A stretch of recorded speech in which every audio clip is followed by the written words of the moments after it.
Welcome back to a Celtic State of Mind. I'm Paul John Dykes, and I'm delighted to be joined by James McKenzie and Kevin McCluskey. We are looking at Celtic 2, Aberdeen 0. James, that's a response, isn't it? That was pure control. Yeah, I said on the pre-match show you're looking for a dominant and comprehensive performance, and that was definitely it. We really limited the amount of chances they had. I'd love to see how many times they actually got out of their own half. It's one of the most dominant displays I've seen from Celtic in a long time, where Aberdeen are probably lucky not to be 4 or 5-0 down at half time. There's some real standout performers. We're really getting them in the wide areas. Yang and Palma have been electric in that first half. And even Kyogo's passed up a few big chances. We've had so many opportunities. Everyone's flown through Matt O'Reilly in the middle of the park. Everything's going through him. And Brendan Rodgers really would have affirmed the importance of getting off to a fast start. And we did that. We really shut down anything Aberdeen we're going to try and do in the early stages. They wanted to sit back and try and counter us. And then hitting them almost instantly. It's really nullified any sort of threat they have. Bojan Majovski's been up there by himself with absolutely nothing to do, feeding off scraps and anything they've looked like doing. Going forward, Scales and Carter Vickers have been there to sweep it up, no problem. It's been a top performance and a good response. A fantastic response. You make the point, though. I think the 2-0 scoreline, Kevin, flatters Aberdeen. 3 minutes into the game, we could have been a goal up. Kyogo's had a few chances, not many touches of the ball, but just about every chance, touch of the ball he has had has been a chance. And it's getting to that kind of vintage Celtic performance under Brendan this season that we've seen us starting to click into gear against Kilmarnock and Hearts prior to the Atletico Madrid game at home. And we've gone out there, brilliant response, brilliant display. It's frustrating sometimes, and I know that there's a complete disparity in quality. That when you look at, for example, the impact of the wingers, hugging the touch, the bylines, and really, getting the crosses in and tormenting this defence. We've never seen any of that. It's really frustrating on Tuesday night. And then whenever Aberdeen have had small glimmers of hope, as James says, we've been pretty solid at the back as well. Great performance in the first half. Yeah, the first half performance has been everything you wanted it to be coming in off the back of Tuesday night. I spoke about it beforehand. You wanted to see a reaction, and we've seen it from everyone. Everyone's they've stepped up. I don't know if they've listened to us pre-match and they've seen this game as well as being that perfect opportunity. Of course, Brendan's got it on in the dressing room before the game for us to G them up. But whatever he said to them during the week, it's worked. So I think you've probably got to give him quite a bit of credit for that, because it would have been very natural for all the heads to be down after that game, that result, performance, everything about it. But the players, they've taken on board whatever Rodgers has told them, and it's worked because they've come out in this game. They've looked confident. They've gone for it from the word go. There's been no kind of trying to ease themselves into the game. It's been full throttle, or it was right from the very beginning. Could have scored after 3 minutes, did inside 10, got the game wrapped up after 15. So, touch wood. It's been a very exciting first half, and Yang, for me, has just been unplayable in that first half. He's been brilliant. He's gone inside, he's gone outside. The 3 passes he's been playing have been tremendous. He's just, as I think Brian's put into the Acsom chat, he's scalesing this game in that he's taking his chance. This is a big game for him. He knows that if he plays well today, he's got the next 6 weeks with Maeda being out, that the jersey's his. And on that performance, it is his. So let's hope for more of the same in the second half. So he scales in it, is he? That's brilliant. So if you George Best it, you mess it up. If he scales it, you grasp your opportunity. Let's get some comments coming in from the online live audience. And Stephen Sloan says, we don't need penalties to win. We just rely on our skill. I'm sure during the week, Stephen will be talking about the strangest game in European football, and that is Scottish football, and what goes on when a certain team plays. Michael McDonald, 2-0 up, top of the league, and there is more atmosphere on the moon. The board and Green Brigade need to get together and compromise. Well, again, I'm pretty sure, Michael, that we will be talking in depth about the situation that we currently have between the board and the Green Brigade during the week. But yes, you can sense that there's a completely different atmosphere at the game. But thankfully, And a good shout out by Patrick Harold. The Kano Foundation kids are getting the atmosphere. I can hear them singing, James. I can hear the Kano kids singing at the game. You can tell that there's a massive difference. This is for me, the part one of the positives that Green Brigade bring to the game, the atmosphere, the colour, the chanting, on top of the charity work that they do. But yeah, there's a real situation at the moment where it doesn't look as though anybody's backing down, and we're going to have to concentrate on the football. Obviously, there's a big crowd there at Celtic Park, and I want to talk about one of the big talking points going into this game, James, was, right, what do we do on the wing?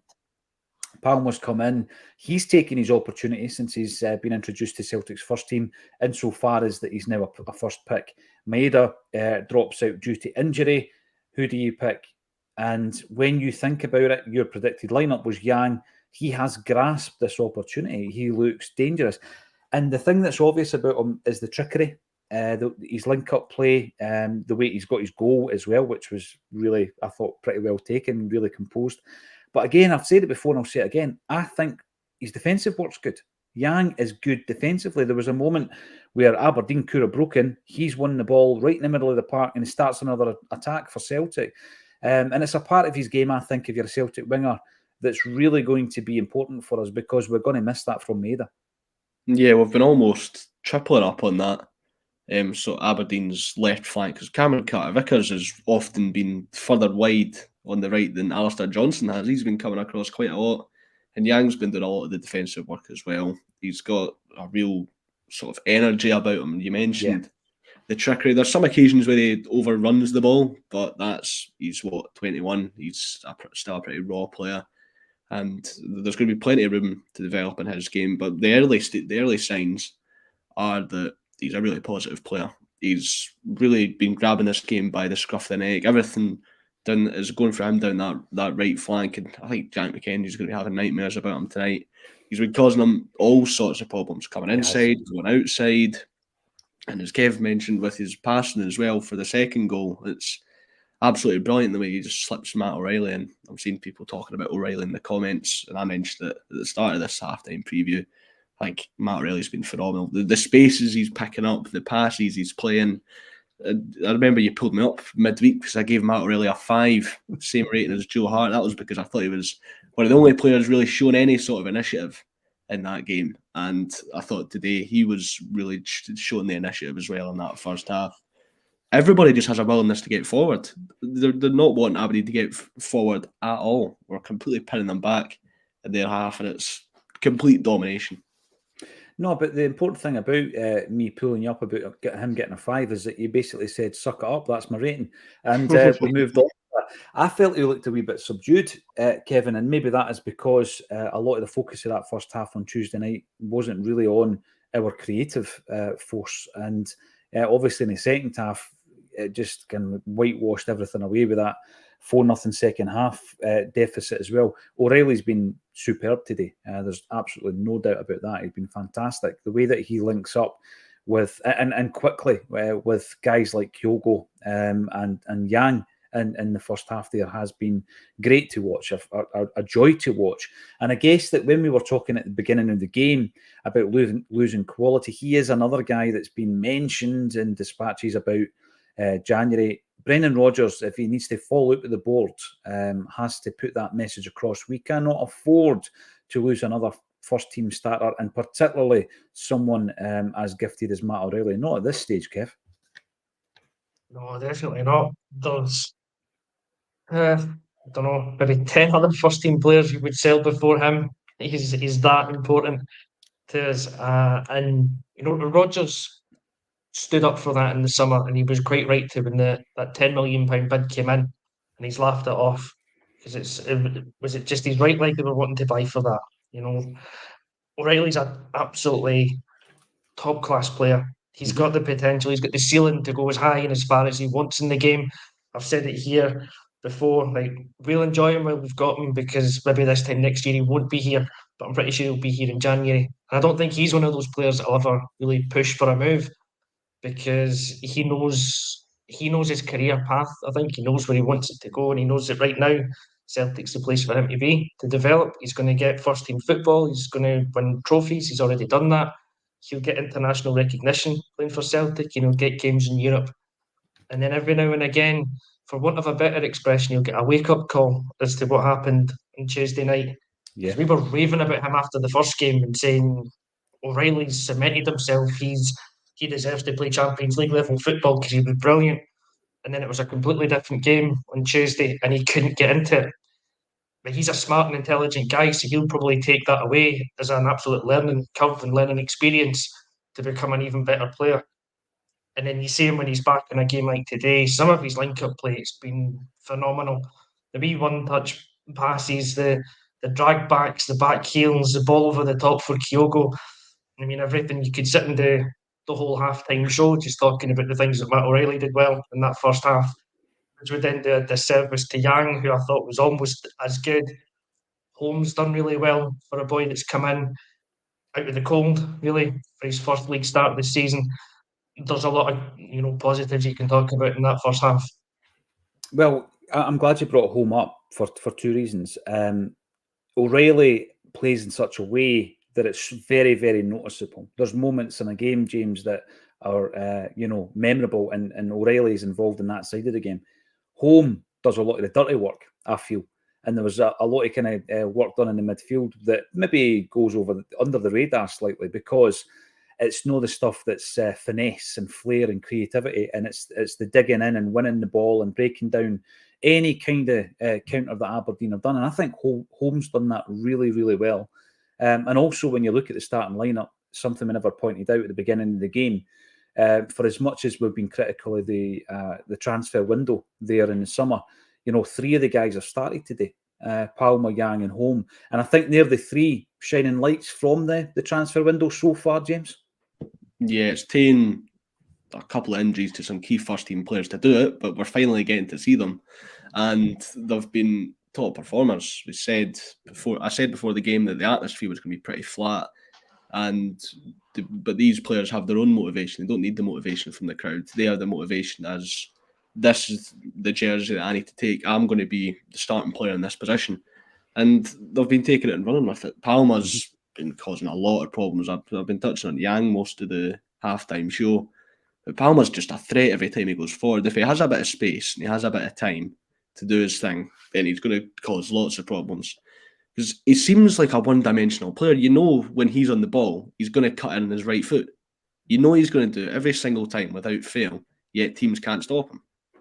He's just an incredibly intelligent player, and he's constantly a threat as well.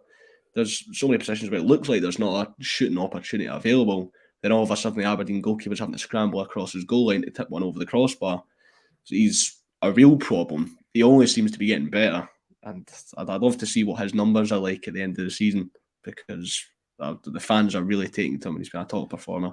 Yeah, there's a couple of points on the back of that. Palmer, you could hear, because obviously of what we've talked about here, you could actually hear the Aberdeen player shouting at Devlin and telling him what Palmer was going to do. And it made no difference because he'd done it, and he still nutmegged him and took him on and cut inside, like you say. The goal that came from Palmer's cross there for Yang's head was the third time that he had zipped a cross in, and it was early, obviously, in the game at that stage. And I think that 3 and 8 minutes in the first 8 minutes, that he's been instructed to get that ball across, and he kept doing it, and he hit the byline, and that was one of the things that we were very critical of. Kevin McCluskey and I were going on about that. We're no longer hitting the byline, getting the ball over, and when we do it, we're getting behind the defence, and a lot of these defences are struggling to defend that. And of course, Yang scores a goal, Kyogo scores, and it was his third effort in 15 minutes, and probably his third touch of the ball in 15 minutes as well. So I think that there's loads to look forward to in the second half. Some more comments coming in. Kevin Wiseman, Palmer is better each time out. I think he is looking as though he's really adapted to this side. Joseph McGonigal, it's like a morgue at Celtic Park, poor atmosphere, own goal by the board. Massive discussion point, Joseph, which I'm sure we'll revisit during the week. And Sean Thompson, Palmer and Yang doing well on the wings. It's been all about the wings, I think, for Celtic. We've really stretched this Aberdeen side. Yang is impressing a lot of the commenters. Cardiff Carroll, Yang looking good today. Robert McLeod, wow, wingers have been outstanding, absolutely. And George also asked the question, have the crowd fallen asleep? Listen, we were speaking about the impact of the Green Brigade and ultra groups like Boys on the atmosphere. When they're not there, you notice that you absolutely do. Hopefully, there will be a resolution, and soon. But obviously, if it's not happened before the 25th, there is going to be some action by the Green Brigade, and we'll talk all about that in the coming weeks. But let's concentrate on a brilliant performance by Celtic in that first half. Rejoin the action, and we'll join you again at full time. Thanks, everybody, for getting involved, and thank you once again, James McKenzie and Kevin McCluskey, for joining me on A Celtic State of Mind.